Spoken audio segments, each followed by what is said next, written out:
Hi guys, Bernard Scott again, Intellectual Endeavors. Before I get started, I need to address a few things. Number one, I need to apologize to my YouTube subscribers. I know that the usual YouTube standard is that if you want to keep your subscribers, you need to come out with at least one video a week or once every 2 weeks. Those were my original intentions, but I've had some pressing family issues that needed my attention. Seems like things have calmed down, so I'm going to get back on making my videos. Second thing that I need to address is that the purpose of this video is not to, as some people say, quote unquote, convert people to atheism. The purpose of this video is merely to state my position on the whole God subject. Now, this video will be the first video in a series of videos. So if you haven't done yet, subscribe to my channel so you can get some updates on the latest videos, which I will be doing both on this subject and future videos on other subjects as well. Now, before I get started, I have to admit something. The title of my video is a bit fallacious. What logical fallacy does it violate? It violates the burden of proof. Because y'all have to understand it's like this. The burden of proof is on the person making the claim. And it is nobody else's job to disprove what somebody else has already proclaimed. Or in my case, it's not my job to explain why I don't believe in God. It's the job of the theist to prove why God exists. Now, usually when I mention this to theists, they will usually come back with a rebuttal, something to the effect of, well, if the burden of proof is on us to prove that God does exist, isn't the burden of proof on you atheists to prove that God doesn't exist? Isn't that the definition of atheism, that God doesn't exist? True enough, most atheists do believe, I emphasize that word, that God does not exist. But that is not the definition of atheism. Atheism is the default position for those who have not heard enough evidence to support whatever claim somebody brings up. But in this case, the theist, that God exists. Now, let me show you how that further works. In the 1st century CE or AD, the early Christians were called atheists. Some say because of the Emperor Nero, he proclaimed himself to be God, and the early Christians did not believe this. Some say, well, it was a little bit more in general. They didn't believe in the many Greek and Roman gods at that time. Anyway, Christians were called atheists a while back. Now, some of you might say, well, what you're saying is not exactly atheism, it's actually agnosticism. This is not the case. As a matter of fact, atheism and agnosticism are two totally different things. The root of both theism and atheism is theism, which means belief. These are belief claims. Agnosticism, the root of that word is gnostic, which means knowledge. So one are belief claims, one are claims of knowledge. Now, to show you how this atheism thing further works, for those who claim to be middle of the road, agnostic, they're actually atheists, because the key word there is acceptance. Have you accepted the belief that God exists? Because most agnostics will say, well, I haven't accepted or rejected. It doesn't matter if you reject it or not.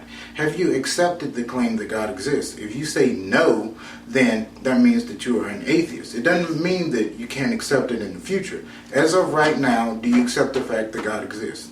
If you say no, then you're an atheist. Now that we've gotten that out of the way, there are basically two main reasons why I do not believe in God, other than the burden of proof thing. First reason is there is no universal definition of God. I mean, throughout human history, there have been millions of gods that have existed, which vary greatly in characteristics. Even within Christianity, there are currently over 250,000 distinct Christian denominations worldwide. Some of them are slightly similar, some of them are greatly different, some of them are slightly different.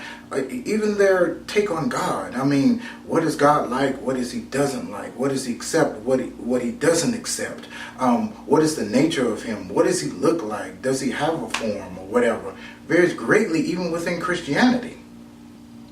Second main reason is the proofs that are given to me by theists of why God exists usually violate some type of logical fallacy. Now, I mentioned that earlier. The definition of a logical fallacy is an error in reasoning. It's where you think you're giving proof to support something when really you're giving illogical reasons for it. Now, I'm going to go through a few reasons why theists say that I should believe in God. Some of them violate logical fallacies, some of them don't. But I'm just going to list a few of them right quick. This isn't all of them. I've heard of many, many reasons. But these are the main reasons why theists say I should believe in God.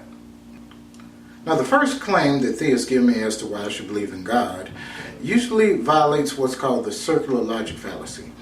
It's where, let me just give an example. If I ask a theist, why should I believe in God? And they'll say, well, just read the Bible. I mean, in the Bible, chapter this, verse this, it says, or whatever. And I say, well, why should I trust the Bible? And they'll say, well, it's the Word of God. Well, we're right back to the very thing we're trying to find proof of in the first place. So as you can see, we're going in a circular loop and we're not going anywhere. Now, the next one I'm labeling as personal stories. This is where I ask a theist for evidence that God exists, and he or she gives me a quite long-winded story, and usually has to do with the theist being in some type of predicament, and it's very stressful, and they can't see a way out of it, and all of a sudden, for some reason, they get out of it, and they will automatically say it had something to do with God getting them out of that situation. Or it can be that they're very stressed out and they need a solution to a problem, and they sit there and they pray, and all of a sudden an idea pops in their head and they say, well, this can't just be a great idea, this has to be a revelation from God or the Holy Spirit. Usually when the theist is through telling the story, they look at the atheist and expect them, in order for them not to believe, they want the atheist to debunk every portion of the story. I'm going to go a little bit different direction on this one. This is the way it goes logically. The theist tells a story. At this point, the atheist has two choices. They can either believe the story or not believe the story. If they believe the story, doesn't mean it's true. It just means that really they trust the person who told the story. Now, if the theist has some more tangible evidence that they can use and support, that's great. But just believing the story does not make it true. As well, I often wondered this. Why does God always give these individual messages? You know, I was watching that movie Man of Steel, about Superman or whatever. And Lord Zod came down in his little spaceship and he gave a message to the entire world all at once. I mean, on every radio, every television, every cell phone, every computer. He gave this message that I'm looking for Superman and y'all need to turn him over to me. And he, no matter where you were, if you were in China, he would post the message in Chinese. If you're in Russia, he would post it in Russian. I mean, if you're in the United States, he would post it in English. I mean, why can't God do the same thing instead of doing all this, well, God told me to tell you, well, I mean, to pull a Lord's odd. The next one I'm going to discuss is the appeal to ignorance fallacy. This is usually when, let's just give an example, like if a theist says, well, if God doesn't exist, how do you explain this? I mean, we've had science for I don't know how long, and these smart scientists still can't figure out why this and this and that and that. That must mean it has something to do with God. I mean, it's the same thing like the ancient alien guy always does. He says, well, we can't figure out how ancient man did this and ancient man did that. It had to be from aliens. Well, number one, science doesn't claim that it has all the answers about everything. I mean, some things we have answers for and some things we don't. It doesn't mean, well, we may know it in the future, we may not know it in the future. That doesn't mean that we can automatically say it's God. This is creating, this is another logical fallacy, a false dichotomy. Says, well, we don't know right now, then the default answer must be God. No, you have to prove that God did it. Now, the next one we're going to discuss is the begging the question. I get this all the time. Well, if God doesn't exist, how are we here? Well, the thing about it is you're begging the very thing which I'm asking for proof in the first place. It's also automatically saying that, well, God created us, and therefore we're here. Therefore, we're only here because God created us. And therefore, if you take God out the equation, that means we shouldn't be here, which is unfair, because like I said, you're emphasizing that the main thing that we're trying to find proof of was the thing that created us. Now, I mentioned false dichotomy earlier, but I want to go into a little detail about that. That's where you say there are only two choices when, in fact, there could be more than two choices. I usually get this from theists saying that, well, science says the way that we got here as humans was evolution. And evolution has proven to be false, so therefore it must be God. Number one, I just don't understand why theists don't see the theory of evolution as a fact. Not only do we have the bones and the archaeology and all this good stuff, but it can be proven down to the DNA. I don't know what more proof does anybody need more than DNA. But let's just say if evolution was found to be false, that doesn't make God the winner by default. It's kind of like in a court of law, and they collect two suspects they think did a murder. Find out suspect one is totally innocent. He wasn't anywhere around the scene of the crime at the time. Does that mean suspect two is automatically guilty? No. That means we have to prove suspect two did it as well. It doesn't mean it's automatically guilty. Same thing with the God thing. If evolution, which I don't see how it could, if evolution is ever found to be false, that doesn't automatically mean God is the winner by default. You still have to prove that God did it. The next one I'm going to discuss is the morality without God thing. Many theists have come to me and asked me, well, if God doesn't exist, where do we get our morals from? I mean, how do we know how to live or whatever? I mean, to me, this is so insulting to human intellect. I mean, it's like saying without God, we wouldn't be able to figure out that we shouldn't kill each other, that we shouldn't steal from each other, to bring unjust pain to each other. I mean, are you really, this is a question for theists, are you really saying that we couldn't figure that out on our own? And for those who say, well, if we have no God, then we can just go around doing whatever we want to. I mean, that's why we have laws. That's why we have law enforcement and all sorts of things, to regulate these things. We figure these out on our own. The next one is the appeal to authority or appeal to family. I get this all the time where, oh, I didn't know you were an atheist. What would your mama think about or your daddy think about you becoming an atheist? Aren't you disrespecting your parents by not being in the religion they were in? I mean, it's kind of like saying, Osama bin Laden. I admit I don't know much about his family. I know he had several wives. I'm sure he had some children. I'm not sure if they're still alive. But let's just say, and this is a question for the Christians, what if Osama bin Laden's children said, well, I know my father was Islamic, but I now want to confess that Jesus Christ is my personal Lord and Savior. Would you have a problem with that? No. But according to what most Christians tell me is that you should not disrespect what your parents did. So according to that theory, then I guess they have to stay Islamic even though they might want to become Christian. All right, we're down to our last two. This is one I get a lot because when I was in college, my major was religion and society with a minor in philosophy. And even though I'm no longer in college anymore, my friend and family members still ask me, well, I see that you're still reading religious scriptures and still studying on the various world religions. Well, but you say you're an atheist and you don't even believe in God. So, I mean, that shows that you're still confused about what you want to do. You must be fishing for a religion and you don't even, I guess the devil's got you confused because you're still searching for answers somewhere. Actually, that's not the case. And I put it to people like this. The reason why I'm an atheist but still study the world's religions is the same reason why I read comic books all the time, but I don't believe that Batman or Superman actually exist. I mean, I love reading religious scriptures because they tell, historically, they tell so much about the culture of the people at that time, their mindset, what they believed and what they didn't believe. It also, I mean, it's wonderful stories. They have stories of heroes and villains and gods and with their superpowers and all sorts of stuff. I mean, it's a wonderful stories, but of course I don't believe them. It doesn't mean I'm fishing for religion. It's just I'm really fishing for entertainment. Now here's another kind of weird one that I've gotten a number of times where I've had a discussion with theists and they'll say something like, well, yeah, in this discussion you've shown a lot of logical reason why God doesn't exist. But you have to watch that because a lot of things lay outside the realm of logic and reasoning. And I say, what do you mean by that? And they usually give me some goofy concept. They'll say, well, you have this right here, right? You have this right here, right? The two of them should equal to this, but it doesn't. That proves that logic and reason doesn't work. Usually they're mistaking their facts when they give this example.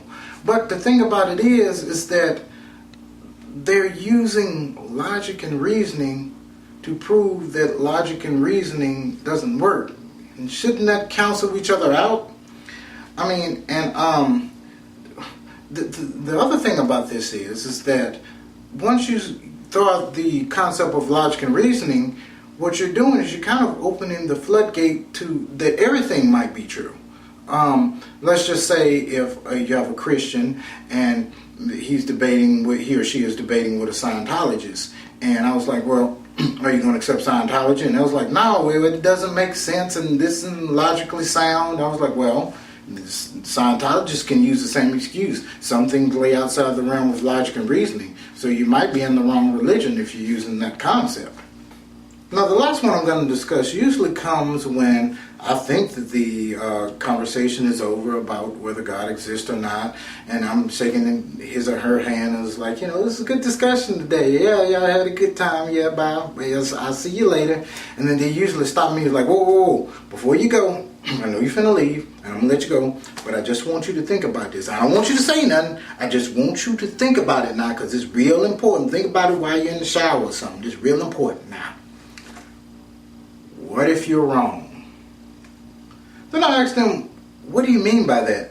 And they usually say something like, well, just think of it this way. Let's just say if God doesn't exist. You spend your whole life worshiping him or whatever. I mean, you've lost nothing in your life because, you just die, they put your body in the ground and your body decomposes. But if God does exist, you're in trouble because you're going to go before him in judgment day and you're going to have to stand before him, explain why you was an atheist, and he's going to take a chance on sending you to hell, and you're going to burn and torture and go through pain forever for an eternity because you didn't believe in God. Then I'm thinking to myself, is that really how an all-loving God is supposed to operate? But let me just break down both parts of this argument.